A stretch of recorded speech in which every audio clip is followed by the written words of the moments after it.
Video like जरूर कर लीजिए और ऐसे वीडियो लगातार फ्री में पाने के लिए चैनल को तुरंत सब्सक्राइब कर लीजिए और बेल आइकन को जरूर टैप कर लीजिए ताकि आगे भी सारे वीडियो आपको मिलते रहे। यूट्यूब में फॉलो करते हैं तो प्लीज ये वाला फ्री टेलीग्राम चैनल जरूर ज्वाइन कर लीजिएगा। सारे नोटिफिकेशन सारे अपडेट यहीं पे आते हैं, ध्यान रखिए। दोस्तों एक बार फिर से आपका स्वागत है यूपीपीएससी ऑनलाइन कोचिंग के इस यूट्यूब चैनल पर। आज की इस वीडियो में हम लोग आरओ री एग्जाम के लिए हिंदी के एक महत्वपूर्ण क्लास अनेक शब्दों के लिए एक शब्द का डिस्कशन करेंगे। ये हम लोगों का पार्ट 4 है। इससे पहले की 3 वीडियोस अगर आपने नहीं देखी तो आप प्लेलिस्ट में जाकर जरूर देखिएगा। यह सीरीज आरओ के लिए अत्यंत महत्वपूर्ण है। इसके अलावा अन्य सभी प्रतियोगी परीक्षाएं जैसे यूपी पीसीएस हो गया, यूपी पुलिस कांस्टेबल, यूपीएसआई या यूपी ट्रिपल एससी के एग्जाम में भी यहाँ से प्रश्न बन सकते हैं। तो चलिए दोस्तों शुरू करते हैं आज के इस महत्वपूर्ण क्लास को। इससे पहले जरूरी सूचना यह है कि अगर आप आरओ की कंप्लीट तैयारी करना चाहते हैं तो टीम के पेड कोर्सेज को ज्वाइन कर सकते हैं, जिसके लिए आप इनमें से किसी भी नंबर पर कॉल या फिर व्हाट्सएप कर अतिरिक्त जानकारी प्राप्त कर सकते हैं। ये ज्ञान सर का व्हाट्सएप नंबर है, आप यहाँ से व्हाट्सएप के माध्यम से भी जानकारी ले सकते हैं।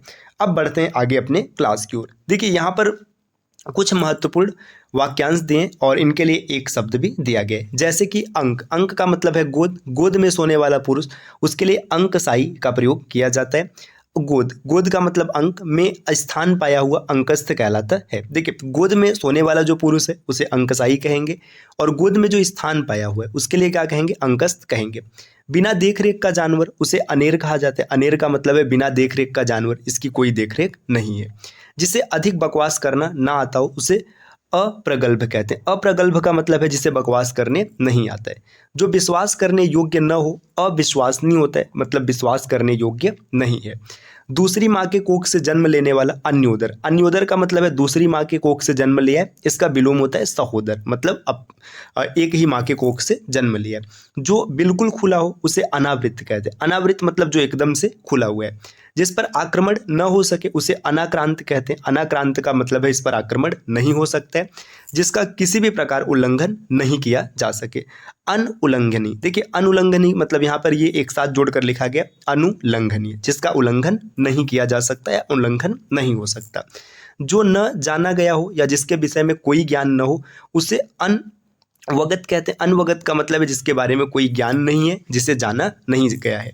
जो दूर की बात सोच न सके उसे अनाग्र सोची कहते हैं। अनाग्र सोची मतलब दूर की नहीं सोच सकता है, आगे की नहीं सोच सकता है। वह स्त्री जिसका पति दूसरा विवाह कर ले उसे अधिउड़ा कहते हैं। अधिउड़ा का मतलब कोई भी ऐसी स्त्री जिसके पति ने दूसरा विवाह कर लिया है। जो अभी तक न आया हो उसे अनागत कहते हैं। अनागत का मतलब अभी तक नहीं आया है, अनागत कहलाएगा। जिसका कोई दूसरा उपाय न हो उसे अनन्योपाय कहा जाता है। अनन्योपाय का मतलब इसका कोई दूसरा उपाय नहीं है। जिसकी चाह व अपेक्षा न हो उसे अनपेक्षित कहते हैं। अनपेक्षित का मतलब जिसकी चाह नहीं है, जिसकी अपेक्षा नहीं है। जिसका आदर न किया गया हो अनादृत कहलाता है। अनादृत का मतलब है जिसका आदर नहीं किया गया। किसी मत या प्रस्ताव को समर्थन करने की क्रिया अनुमोदन। अनुमोदन का मतलब होता है कोई मत है या फिर प्रस्ताव है, इसको समर्थन किया जा रहा है, उसे अनुमोदन कहा जाता है। अपने पॉलिटी में ये अनुमोदन शब्द कई बार सुना होगा। आगे है जिसका कोई निश्चित मत या सिद्धांत न हो उसे अनिकेतु कहते हैं। अनिकेतु का मतलब है इसका कोई निश्चित मत या सिद्धांत नहीं है।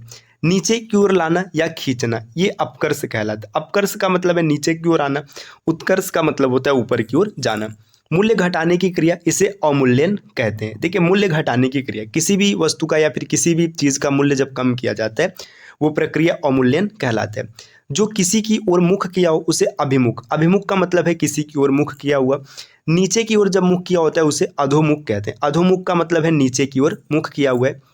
वास्तविक मूल्य से अधिक लिया जाने वाला शुल्क, इसे अधिशुल्क कहते हैं। अधिशुल्क क्या है, जो वास्तविक मूल्य है उससे ज़्यादा शुल्क लिया जा रहा है। वह पत्र जिसमें किसी को कोई काम करने का अधिकार दिया जाए अधिपत्र कहलाता है। अधिपत्र का तात्पर्य है कि एक ऐसा पत्र है जिसमें काम करने का अधिकार प्राप्त है। आगे अधिकार या कब्जे में आया हुआ अधिकृत। अधिकृत का मतलब है अधिकार या फिर कब्जे में आया हुआ। सर्वाधिक संपन्न शासक या अधिकारी या फिर सर्वाधिकार अधिकार सर्वाधिक अधिकार प्राप्त शासक अधिनायक। अधिनायक का मतलब क्या होता है, सबसे अधिक जिसे अधिकार प्राप्त होता है उसे अधिनायक कहते हैं। एक व्यक्ति की शासन सत्ता अधिनायकवाद, मतलब एक व्यक्ति है, उसी के पास शासन है, उसी के पास सत्ता है, तो इसे अधिनायकवाद कहेंगे। सीमा का अनुचित उल्लंघन करना अतिक्रमण। अतिक्रमण शब्द आप प्रायः सुनते हैं, सड़कों पर अतिक्रमण किया जाता है। तो अतिक्रमण का मतलब है कि जितनी सीमा है उससे ज़्यादा प्रयोग कर रहे हैं, उसका उल्लंघन कर रहे हैं। जो दबाया न जा सके उसे अदम्य कहते हैं। अदम्य का मतलब जिसे दबाया नहीं जा सकता। जो देखने योग्य न हो अदर्शनीय। अदर्शनीय का मतलब है देखने योग्य नहीं है, और दर्शनीय का मतलब है देखने योग्य है। जो पहले न देखा गया हो अदृष्टपूर्व। अदृष्टपूर्व का तात्पर्य है जो पहले नहीं देखा गया है। अधिकारी जो अपने अधीन कार्य करने वाले कर्मचारियों की निगरानी करे, उसे अधीक्षक कहते हैं। अधीक्षक का मतलब है कि उसके अधीन जितने भी कर्मचारी कार्य कर रहे हैं उनका निगरानी करना। जिसका अनुभव किया गया उसे अनुभूत। अनुभूत का तात्पर्य है अनुभव किया गया है। जिसका उच्चारण न किया जा सके उसे अनुच्चरित कहते हैं। अनुच्चरित का तात्पर्य है जिसका उच्चारण नहीं किया जा सकता। परंपरा से चली आई हुई बात, उक्ति या कथा, इसे अनुश्रुति कहते हैं। जो परंपरा से चली आई बात है, उक्ति है, इसे अनुश्रुति कहेंगे। जो पहले कभी नहीं सुना गया उसे अश्रुतपूर्व कहते हैं। अश्रुतपूर्व का मतलब पहले नहीं सुना गया। किसी वस्तु का भीतरी भाग, इसे अभ्यंतर कहते हैं। अभ्यंतर का तात्पर्य है वस्तु का भीतरी भाग। किसी वस्तु को प्राप्त करने की तीव्र इच्छा अभिप्सा कहलाती है। अभिप्सा का मतलब है प्राप्त करने की तीव्र इच्छा। न हो सकने वाला, इसे अशक्य कहते हैं। अशक्य का तात्पर्य है ये नहीं हो सकता। जिसका जन्म अंडे से हो उसे अंडज कहते हैं। आपने पीछे भी देखा होगा जो जरायु होता है, या फिर मतलब जरायुज उसे कहा जाता है, तो वो भी आप याद रखिएगा। जो विधान या नियम के विरुद्ध हो असंवैधानिक। आपने संविधान में ये शब्द कई बार सुना होगा, असंवैधानिक, पॉलिटी में कई बार आता है। जिसकी बाहें घुटने या जांघों तक हो उसे अजान बाहु कहते हैं। अजानु बाहु, इसकी जो बाहें हैं घुटने तक पहुंची हैं। गुरु के समीप या साथ रहने वाला विद्यार्थी अंतेवासी कहलाता है। अंतेवासी मतलब ऐसा विद्यार्थी जो गुरु के समीप है, गुरु के पास रहता है। किसी शुभ कार्य को विधि विधान या श्रद्धा पूर्वक करना अनुष्ठान। जो आपने देखा होगा ना, धार्मिक अनुष्ठान, ऐसे शब्दों का प्रयोग किया जाता है। कोई भी कार्य विधि विधान से और श्रद्धा पूर्वक किया जाता है उसे अनुष्ठान कहते हैं। जो थके नहीं या फिर लगातार करने वाला, इसे क्या कहते हैं? अथक। अथक का मतलब है जो कोई भी कार्य लगातार किया जा रहा है, उसमें थकान उसे महसूस नहीं हो रही, वो अथक कहलाएगा। इसी प्रकार और यहाँ पर शब्द दिए, जो व्यय न किया जा सके उसे अव्यय। अव्यय का मतलब जिसका व्यय नहीं किया जा सकता, जो व्यय न किया जा सके। जिसका उत्तर न दिया गया उसे अनुत्तरित। अनुत्तरित का तात्पर्य है उत्तर नहीं दिया गया। जिसका आदि और अंत न हो उसे अनद्यंत या फिर शाश्वत कहते हैं। शाश्वत का मतलब निरंतर रहने वाला, जिसका अंत नहीं है। जो बदला न जा सके वो अपरिवर्तनीय हुए। अपरिवर्तनीय का मतलब जिसे बदला नहीं जा सकता। अपराधों से संबंधित अपराधिक होता है।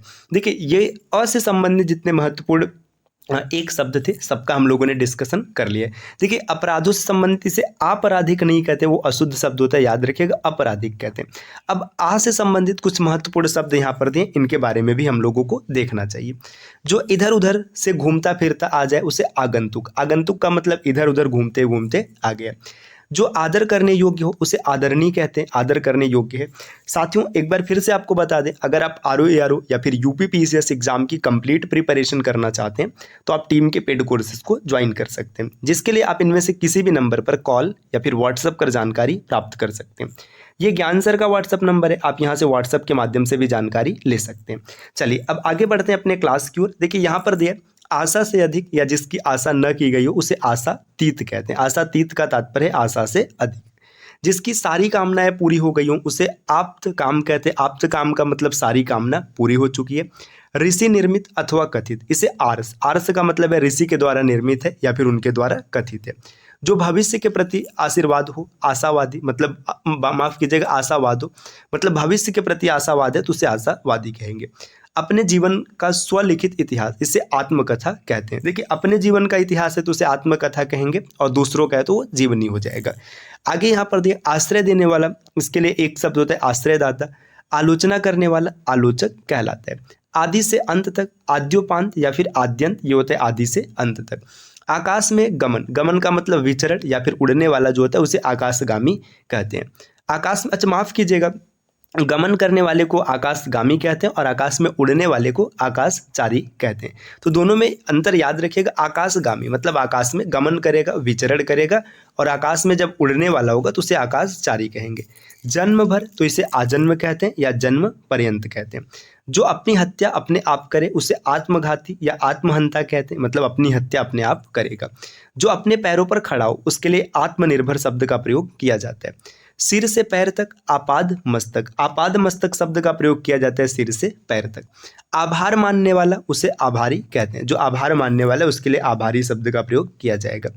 आगे यहाँ पर दिया, जो किसी वंश में बराबर चलता आया उसे आनुवंशिक कहते हैं। आनुवंशिक मतलब वंश में लगातार चला है। मरते दम तक इसके लिए आमरण शब्द का प्रयोग किया जाता है। प्राणियों की पेट की वह थैली जिसमें भोजन पचता है उसे आमाशय कहते हैं। आगे है, एक देश द्वारा दूसरे देश से वस्तु का मंगाया जाना, ये आयात होता है, और निर्यात इसका विपरीत होता है। वह देश जो दूसरे देशों से वस्तुएं का आयात करता है वो आयातक होता है। आयोजन करने वाला व्यक्ति आयोजक कहलाता है। धन से संबंधित आर्थिक होता है। जो किसी वस्तु या व्यक्ति के गुण दोष की आलोचना करता है उसे आलोचक कहते हैं। जो आलोचना करने के योग्य हो वो आलोच्य होता है। किसी अवधि से संबंध रखने वाला आवधिक कहलाता है। जो कवि जो तत्काल कविता कर डालता है उसे आशु कवि कहते हैं। मतलब कोई भी ऐसा व्यक्ति, कोई भी ऐसा कवि जो तत्काल कविताओं की रचना करता है आशु कवि कहलाता है। वह क्लर्क जो आशुलिपि मतलब शॉर्ट हैंड जानता है उसे आशुलिपिक कहते हैं। शॉर्ट हैंड मतलब आशुलिपि, जो जानता है वो आशुलिपिक होता है। जिसे विश्वास या दिलासा दिलाया गया वो आश्वस्त कहलाता है। दूसरे के सुख के लिए अपने सुखों का त्याग उसे आत्मोत्सर्ग कहते हैं। आत्मोत्सर्ग का मतलब दूसरे के सुख के लिए अपने सुख का त्याग करना। यह सिद्धांत कि मनुष्य को सदा किन्हीं आदर्शों का पालन करना चाहिए आदर्शवाद कहलाते हैं। आदर्शवाद का मतलब मनुष्य को किसी सिद्धांतों का पालन करना चाहिए। किसी मत का सर्वप्रथम प्रवर्तन करने वाला आदि प्रवर्तक कहलाता है। जो स्वयं का मत मानने वाला उसे आत्मभिमत कहते हैं। किसी देश के वे निवासी जो बहुत पहले से वहाँ रहते आ रहे हैं उनके लिए आदिवासी शब्द का प्रयोग किया जाता है। अधिकारपूर्वक कहा गया कि या किया गया इसे आधिकारिक कहा जाता है। आगे, दैव या प्रकृति द्वारा होने वाला दुख इसे कहते हैं आधिदैविक। आधिदैविक का तात्पर्य है दैव या फिर प्रकृति के द्वारा जो दुख होता है। और भूतों या फिर जीवों द्वारा जो दुख होता है उसे आधि भौतिक कहा जाता है। देखिए, आधिदैविक मतलब देवी या फिर प्रकृति के द्वारा जो दुख होता है, और अब भूतों या जीवों के द्वारा अगर दुख है तो उसे आदि भौतिक कहेंगे। किसी वस्तु को आधुनिक रूप देने की प्रक्रिया आधुनिकीकरण कहलाता है। अकस्मात या एकाएक घटित होने वाला घटना आकस्मिक होता है। नेक्स्ट यहाँ पर दिया, आकाश में सुनाई पड़ने वाली वाणी आकाशवाणी कहलाती है। आंतों में होने वाला आंतरिक कहलाता है। आकाश को चूमने वाला आकाशचुंबी या गगनचुंबी।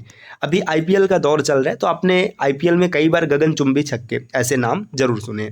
आगे है, जिस पर आक्रमण हो उसे आक्रांत कहते हैं। आक्रमण करने वाला यह हमेशा आक्रामक होता है। वह स्त्री जिसका पति परदेश से लौटा उसको आगत पतिका कहते हैं। वह स्त्री जिसका पति परदेश से आने वाला है तो आगमिष्यत पतिका। अग्नि से संबंधित या फिर आग का तो इसे आग्नेय कहा जाएगा। इसी प्रकार और शब्द यहाँ पर दिया गया पूरे जीवन में तो इसे आजीवन कहते हैं। जो ईश्वर को मानता है उसे आस्तिक कहते हैं और जो नहीं मानता है उसे नास्तिक कहते हैं। जिस पर किसी का आतंक छाया हो उसे आतंकित कहते हैं। आत्मा और ईश्वर से संबंध रखने वाला आध्यात्मिक होता है। आगे यहाँ पर दिया, अतिथि की सेवा करने वाला अतिथेयी या फिर मेजबान कहलाता है। अतिथेयी ये भी याद रखिएगा।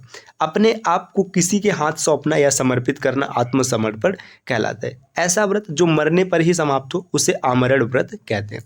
तो साथियों, ये आज की क्लास रही जिसका हम लोगों ने डिस्कशन किया है। इस प्रकार के वीडियोस आपको लगातार मिलते रहेंगे, बस आपको चैनल को सब्सक्राइब करना है। और अगर आप कंप्लीट प्रिपरेशन करना चाहते हैं आरओ यूपीपीसीएस जैसे एग्जाम की, तो आपको टीम के पेड कोर्सेज को जरूर फॉलो करना चाहिए, जिसके लिए आप इनमें से किसी भी नंबर पर कॉल या व्हाट्सएप कर जानकारी ले सकते हैं। ये ज्ञान सर का व्हाट्सएप नंबर है, आप यहाँ से व्हाट्सएप के माध्यम से जानकारी ले सकते हैं। मिलते हैं दोस्तों आपसे अगले वीडियो में कुछ नए इन्फॉर्मेशन के साथ, तब तक के लिए नमस्कार।